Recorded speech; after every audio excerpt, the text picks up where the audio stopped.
Good morning बच्चों, मैं जितेंद्र कुमार शर्मा स्वागत करता हूं आपका आज की कक्षा में बच्चों हम पढ़ने वाले हैं कक्षा 4 की पर्यावरण अध्ययन की पुस्तक अपना परिवेश का 11वां अध्याय, जिसका नाम है अच्छा खाना मिलकर खाना। प्यारे बच्चों, इसके पिछले भाग में यानी कि भाग संख्या 1 में हमने यह समझ बनाई थी कि कैसे जो भोजन है वो सामूहिक रूप से किया गया, यानी कि सामूहिक भोज का आयोजन कैसे किया जाता है, इसमें खर्चे का वहन कौन कौन करता है और इनके आयोजनों से हमें क्या लाभ होता है, इन सब के बारे में हमने पिछले भाग यानी भाग संख्या 1 में विस्तार से जानकारी प्राप्त की। बच्चों, आज की कक्षा में हम हमारी जानकारी को आगे बढ़ाएंगे और हम चर्चा करने वाले हैं अलग अलग अवसरों पर जो खाना बनाया जाता है उनके बारे में। यानी हम जानेंगे कि कब कब कौन कौन से विशेष पकवान बनाए जाते हैं, यानी किसी उत्सव पर कौन सा विशेष पकवान बनेगा, किसी तीज त्योहार पर किस पकवान का आनंद लिया जाता है, या किस क्षेत्र विशेष में कौन सा पकवान किस त्योहार के उपलक्ष्य में बनाया जाता है। बच्चों, इन सब को जानने के लिए हम मिलते हैं कुछ लोगों से जो आपस में बैठ करके बातचीत कर रहे हैं और हम भी उनकी बातचीत को सुनते हैं। तो देखो बच्चों, हम यहाँ देख पा रहे हैं कुछ व्यक्तियों को जो बैठ करके अपनी बातचीत यानी हताई का आनंद ले रहे हैं। जहाँ बच्चों पहला व्यक्ति कहता है कि हमारे मेवाड़ में हरियाली अमावस्या के समय, यानी कि बच्चों हमें यह समझ में आ रहा है कि मेवाड़ में हरियाली अमावस्या के समय सभी लोग बड़े शौक से मालपुए का आनंद लेते हैं। तो बच्चों, मालपुआ भोजन का नाम है, एक प्रकार का पकवान है जो कहाँ बनाया जाता है, मेवाड़ में, किस उपलक्ष्य में, हरियाली अमावस्या के उपलक्ष्य में। यह जानकारी इस व्यक्ति ने दी है। तो इसकी बात सुनकर के जो अगला व्यक्ति है वो क्या कहता है, देखो हमारे मारवाड़ में हरियाली अमावस्या पर खींच बनाते हैं। बच्चों, उत्सव या अवसर समान है, यहाँ पर भी हरियाली अमावस्या का उत्सव है। जहाँ पर हमने देखा मेवाड़ में मालपुए बन रहे हैं, वहीं पर मारवाड़ में हरियाली अमावस्या पर खींच नामक पकवान बनाया जाता है, खींच या खिचड़ी।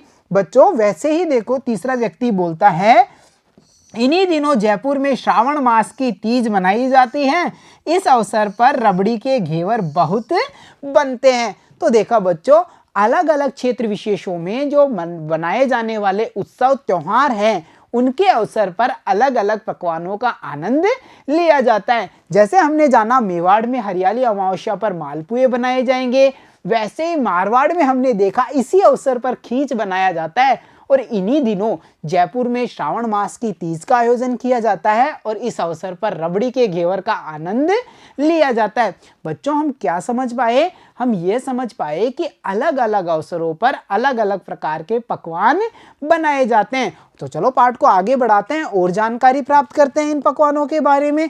बच्चों, जिन पकवानों के बारे में हमने जानकारी प्राप्त की, जैसे मालपुए हो या फिर खींच हो या फिर पनीर या रबड़ी के घेवर हो, ये सब वो पकवान हैं जो अवसर विशेष पर किसी क्षेत्र विशेष में बनाए जाते हैं। बच्चों, वैसे ही देखो तीज त्योहारों पर हमारे घरों में भी विशेष पकवान व मिठाइयाँ बनाई जाती हैं। जब भी कोई बड़ा त्योहार आता है तो हम तैयार हो जाते हैं कि अब तो मिठाई खाने को मिलने वाली है, क्योंकि इन अवसर विशेष पर बच्चों मिठाई और पकवानों का बनाना तय होता है कि इस त्योहार पर ये वाला पकवान तो बनेगा ही बनेगा। वैसे ही बच्चों देखो, अलग अलग स्थानों में पर्वों और त्योहारों पर अलग अलग तरह के पकवान बनते हैं। बच्चों, यहाँ पर हमने कुछ स्थान विशेष की चर्चाएं की, जैसे मेवाड़, मारवाड़, जयपुर की।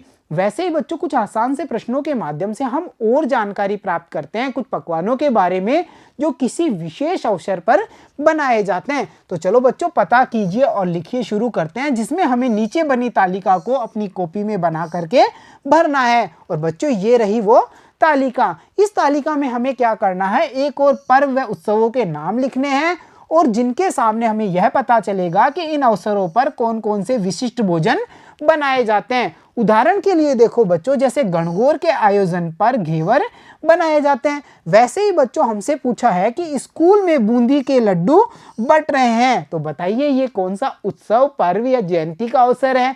तो हमें पता चलता है कि जब स्वतंत्रता दिवस का जो राष्ट्रीय पर्व बनाया जाता है उस समय स्कूलों में बूंदी के लड्डू बांटे जाते हैं। वैसे ही बच्चों अगला है देखो, ओलिया, गुलगुले, पचकुटा, तैर सांगरी की सब्जी, पुड़ी और ठंडा खाना। बच्चों, ठंडा खाना ये सब वो पकवान है, मतलब हम समझ पा रहे हैं कि इस दिन गर्म भोजन नहीं किया जाता, पूर्व संध्या को बनाया गया भोजन किया जाता है।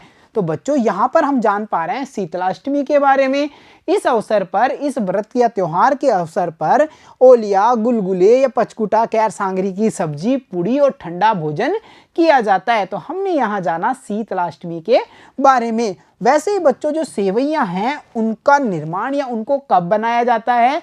जब ईद का उत्सव आता है, ईद का त्योहार बनाया जाता है, तो उस समय सेवइयों का आनंद लिया जाता है। बच्चों ऐसे ही हमने जाने तिल के लड्डू, जब मकर संक्रांति पर्व आता है उस समय तिल के लड्डू बनाए जाते हैं। और क्रिसमस के अवसर पर या क्रिसमस का जब त्योहार बनाया जाता है उस समय हम आनंद लेते हैं मीठे मीठे रसीले केक का। तो बच्चों यहाँ पर हम ये समझ पाए कि जो अवसर विशेष हैं उन पर एक विशिष्ट प्रकार का भोजन बनाया जाता है। तो हमने इन सारे भोजनों के बारे में जानकारी प्राप्त की है। बच्चों इतना सारा भोजन तो बन जाता है, पर क्या कभी कभी ये भोजन खराब भी हो जाता है? या वो कौन से कारण हैं जिनके कारण बनाया गया भोजन जल्दी खराब होता है? तो चलो बच्चों अब जानते हैं हम अच्छा खाना और खराब खाना के बारे में। मतलब अच्छा खाना होगा क्या?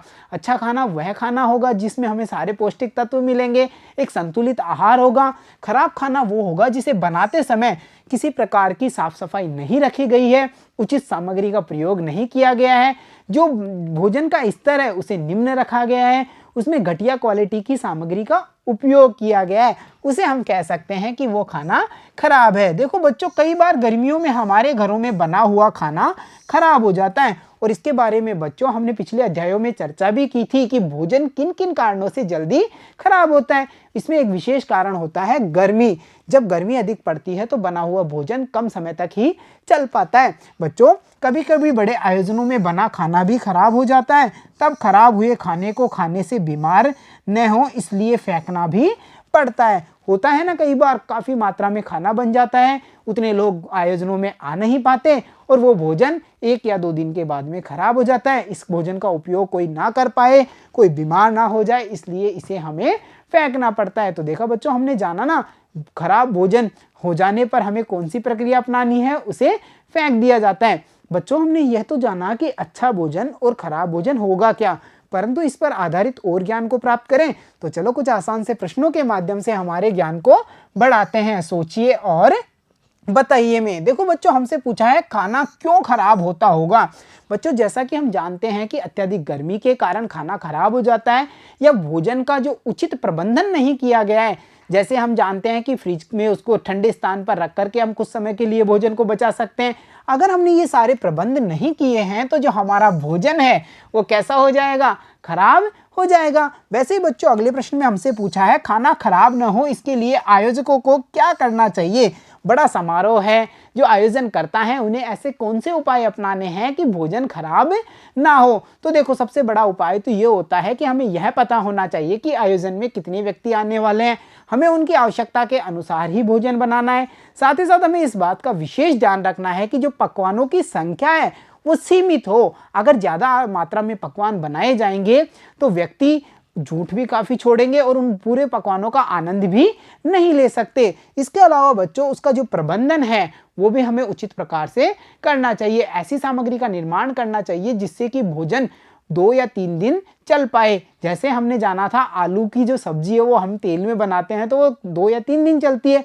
उसी प्रकार बच्चों हमें ये खाना बनाते समय इन सभी बातों का ध्यान आयोजकों के द्वारा रखना पड़ेगा, तभी हम कह सकते हैं कि जो खाना है वो जल्दी खराब नहीं हो पाएगा। तो चलो अब बढ़ते हैं अगले प्रश्न पे, और अगला प्रश्न है आपके घरों में भी कभी खाना खराब हो जाता होगा? होता है ना, बहुत बार ऐसा होता है जब हमें ये सुनने को मिलता है अरे सब्जी तो खराब हो गई, ये रोटियां तो खराब हो चुकी हैं, इन्हें नहीं खा सकते। ऐसे किन्हीं 2 अवसरों के उदाहरण दीजिए और बताइए कि खाना खराब क्यों हुआ। देखो बच्चों कई सारे ऐसे अवसर होते हैं जिन पर हमारे घर में बना हुआ खाना खराब हो जाता है।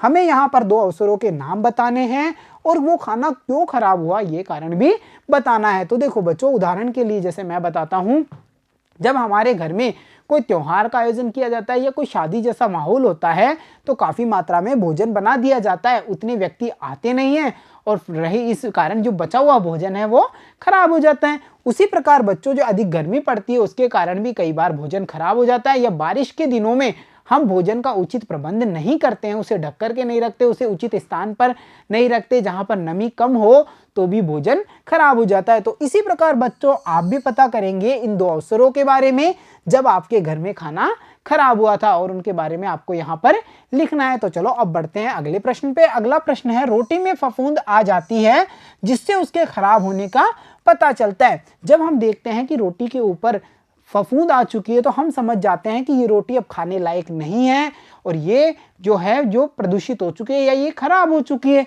ऐसे ही बच्चों आप बताइए कि सब्जी, दूध, फल, अचार के खराब होने का पता कैसे चलेगा, यानी इन सबको हम कैसे बता सकते हैं कि ये खराब हो गए। तो देखो बच्चों, सब्जी का हमें उसके स्वाद में परिवर्तन हो या उसमें अलग प्रकार की महक आना शुरू हो जाती है तो हमें पता चलता है सब्जी खराब हो चुकी है। उसी प्रकार दूध की भी महक को सूंघ करके या महक प्राप्त करके हम बता सकते हैं कि दूध खराब हो चुका है, या फिर दूध गर्म करने पर जब फट जाता है तो हमें पता चल जाता है कि दूध तो खराब हो चुका है।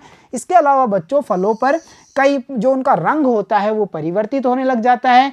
जैसे हमने देखा कि जो केला है वो पीले रंग का होता है पका हुआ, परंतु जब ये खराब होता है तो वो केले का ऊपर का छिलका हमें काला रंग का नजर आने लग जाता है। वैसे ही बच्चों, जो अचार है उसके ऊपर हम देखते हैं कि फफूंदी दिखना शुरू हो जाती है, वो काला पड़ने लग जाता है, तो हमें समझ में आता है कि अचार खराब हो गया। इस प्रकार से बच्चों हम देख करके और स्वाद का पता करके भी पता कर सकते हैं कि भोजन खाने लायक है या फिर नहीं है। तो देखा बच्चों, आपने आज की इस कक्षा में हमने यह समझ बनाई कि जो खाना है वो कैसे खराब होता है, इन स्थितियों का पता हम कैसे लगा सकते हैं, भोजन खराब ना हो इसके लिए हम क्या क्या प्रबंध कर सकते हैं, इन सब के बारे में हमने विस्तार से जानकारी प्राप्त की है। तो प्यारे बच्चों, आज की कक्षा में इतना ही। मिलता हूं आपसे अगली कक्षा में, तब तक के लिए धन्यवाद बच्चों।